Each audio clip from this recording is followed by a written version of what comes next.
संबंध। प्रस्तुत विषय दाजी द्वारा लिखित नियति के निर्माण पुस्तक से लिया गया है। दूसरों के प्रति आदर भाव। आप राजा से मिलने जाएंगे तो क्या आप हाफ पैंट पहनकर जाएंगे?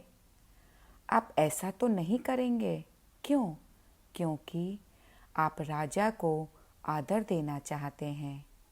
यहाँ सिद्धांत यह नहीं है कि आप अच्छे दिखना चाहते हैं।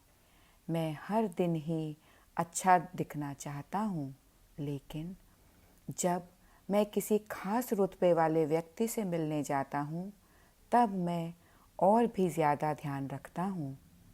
जब ऑफिस में कोई मेहमान मिलने आने वाला हो तो मैं टाई लगा कर जाता हूँ।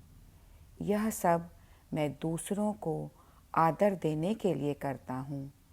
ऐसा नहीं है कि मैं दिखावा करने के लिए टाई पहनता हूँ। मैं ठीक ढंग से सिर्फ इसलिए तैयार होता हूँ क्योंकि मैं सामने वाले को आदर देना चाहता हूँ। यह मेरे लिए नहीं बल्कि दूसरों के लिए है। जब मैं आदर से बात करता हूँ या जब मैं कुछ भी नहीं बोलता, जब मैं कमरे में चुपचाप बैठता हूँ, जिस ढंग से मैं बैठता हूँ, जिस ढंग से मैं अपना सिर झुकाता हूँ, मैं जिन लोगों से मिल रहा हूँ, हर वह तरीका उन्हें कुछ न कुछ प्रकट करता है। जब कुछ मेहमान मौजूद हैं और मैं कंधे झुकाकर बैठा हूँ, यह आदरपूर्ण नहीं है। आप वहाँ मौजूद सभी लोगों का अनादर कर रहे हैं। हालांकि आप एक शब्द भी नहीं बोलते, परंतु आपका व्यवहार सब कुछ कह देता है। आप कह सकते हैं, प्रिय, तुम आज अच्छी लग रही हो, लेकिन कहते ही आप चल देते हैं। आपने वह तारीफ ही क्यों की, या आप खुद को उस तरह व्यक्त कर रहे हैं। बहुत ही दयनीय नज़रों से देखते हैं। आपकी नज़रें कुछ और कहती हैं। कुछ लोग कमरे में ऐसे प्रवेश करते हैं जैसे कोई तूफान ले आए हों।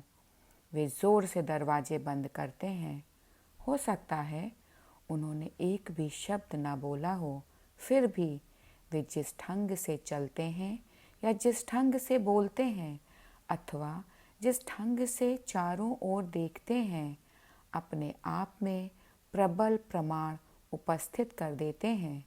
वे अपने साथ अनादर का रवैया लेकर चलते हैं क्योंकि उनमें दूसरों के प्रति प्रेम नहीं होता। असल में आदर अपने अंदर के प्रेम का सार है। यदि आप खुद से प्रेम नहीं करते तो यह बहुत ही सूक्ष्म गुण आपके भीतर कभी विकसित हो ही नहीं सकता। एक और परिदृश्य देखें। जब आप गुस्से में हैं, आप इसलिए क्रोधित हैं क्योंकि कुछ ऐसा हुआ है जो आपको अपने भीतर अच्छा नहीं लगता। क्या उस वक्त आप दूसरों को आदर दे पाते हैं? यह संभव नहीं है। लेकिन जब आप प्रेमपूर्ण दशा में होते हैं, यदि उस समय आपका शत्रु भी आपके सामने आ जाए, आप उसे कुछ ऐसे ढंग से देखेंगे कि वह भी महसूस करेगा, बहुत अच्छे, हम अभी भी मित्र हैं। लौटते समय वह शत्रु नहीं रहेगा, उसका दिल बदल जाएगा। हम हर दिन कितने लोगों से मिलते हैं, बातचीत करते हैं, बच्चों से लेकर बूढ़े बड़े तक। बहुत बार हम बच्चों के साथ यह मानकर वक्त बर्बाद करते हैं कि वे तो केवल बच्चे हैं। हम उनके साथ हंसी मजाक करते हैं, लेकिन मैंने गौर किया है कि बाबूजी महाराज बच्चों के साथ बातचीत करते हुए भी उन्हें आप कहकर संबोधित किया करते थे। उन छोटे बच्चों के लिए भी उनमें कितना आदर होता था। जब आप बच्चे को बहुत आदर के साथ संबोधित करते हैं तो आप उस नन्ही सी जान में जो इस दुनिया में आकर विकसित होने की कोशिश कर रहा है, उसी गुण का आवाहन कर रहे हैं।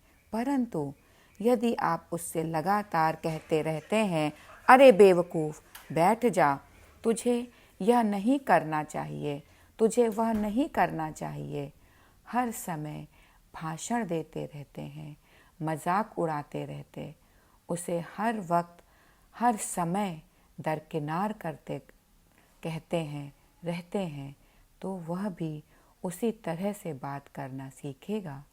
इस प्रकार छोटी उम्र से ही आदर का यह भाव उसके लिए पराया हो जाता है, क्योंकि बड़े लोग बच्चों का आदर नहीं करते।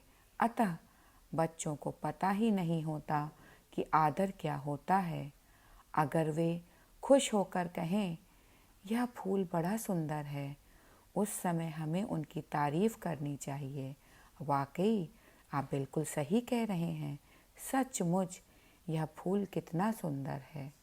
उसका आगे मार्गदर्शन करें, जिससे वह और जानकारी इकट्ठा कर सके।